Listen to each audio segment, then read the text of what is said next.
Pernahkah Anda merasa tidak diperhatikan meskipun Anda setia bekerja di belakang layar? Bayangkan ada seorang murid Yesus yang tidak pernah disebut dalam Injil Sinoptik, tetapi Tuhan memilihnya untuk menggantikan Yudas Iskariot. Namanya Matias. Dalam video ini kita akan mengupas kisah lengkap Rasul Matias dari latar sejarahnya, perjalanannya bersama Yesus, hingga warisan spiritualnya bagi kita hari ini.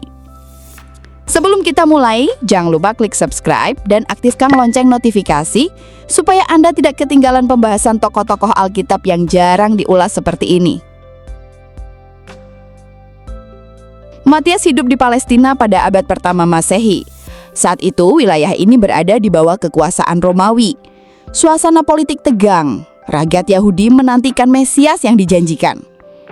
Menurut tradisi Gereja Timur, Matias berasal dari komunitas Yahudi diaspora, yang berarti ia mungkin pernah merasakan pengaruh budaya Yunani Romawi. Namun, ia tetap memegang teguh imannya sebagai orang Yahudi. Meski tidak masuk daftar 12 murid utama di Injil, Matias termasuk 70 murid yang diutus Yesus dua-dua. Lukas 10 ayat 1. Ia bukan pengikut musiman. Matias melihat pelayanan Yesus dari awal, mulai dari baptisannya oleh Yohanes Pembaptis hingga kenaikan ke surga.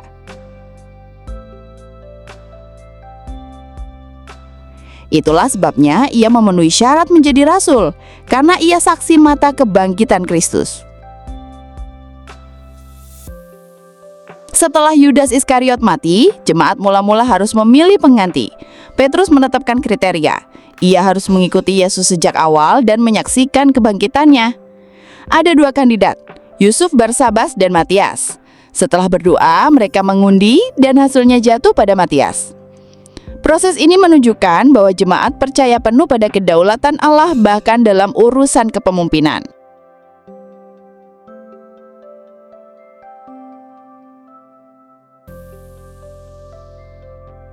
Tradisi Gereja Timur menyebut Matias melayani di Yudea, sedangkan Gereja Barat percaya ia mengabarkan Injil hingga ke Ethiopia. Akhir hidupnya beragam versi, ada yang mengatakan ia dipenggal, ada yang menyebut disalib. Menariknya, ada tulisan kuno yang disebut Injil Matias, meskipun gereja tidak memasukkannya ke dalam Alkitab karena dianggap apokrif.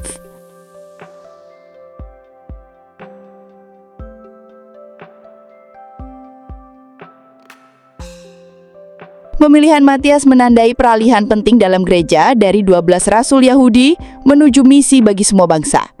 Ia menjadi teladan kesetiaan meski tanpa sorotan besar. Gereja Barat memperingatinya setiap 14 Mei, sedangkan Gereja Timur setiap 9 Agustus.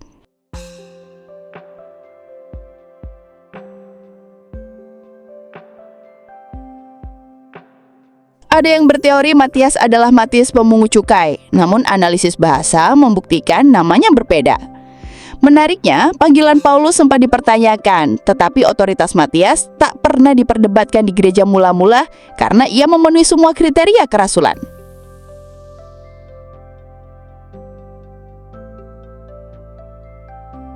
Kehidupan Matias mengajarkan kita tentang kesetiaan dan kekudusan. Ia menghidupi prinsip Roma 6, meninggalkan masa lalu dan hidup bagi Kristus. Figur Matias mendorong kita untuk setia membaca dan merenungkan firman Tuhan seperti tertulis dalam 2 Timotius 3:16.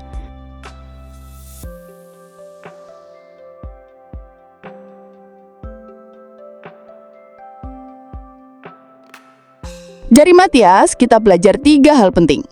Mengandalkan penyertaan Allah dalam setiap keputusan. Menjadi saksi yang konsisten meski tanpa pengakuan publik. Menerima panggilan pelayanan melalui komunitas iman yang sehat. Ia dipilih bukan karena kehebatannya, tetapi karena kesediaannya menjadi tanah liat di tangan sang penjunan.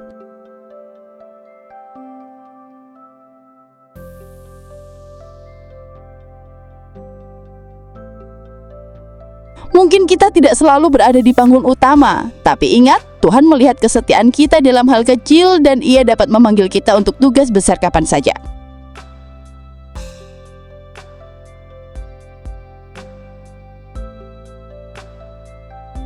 Jika kisah ini memberkati Anda, jangan lupa like, share, dan subscribe agar lebih banyak orang mengenal tokoh-tokoh Alkitab yang menginspirasi. Sampai jumpa di video berikutnya. Tuhan memberkati.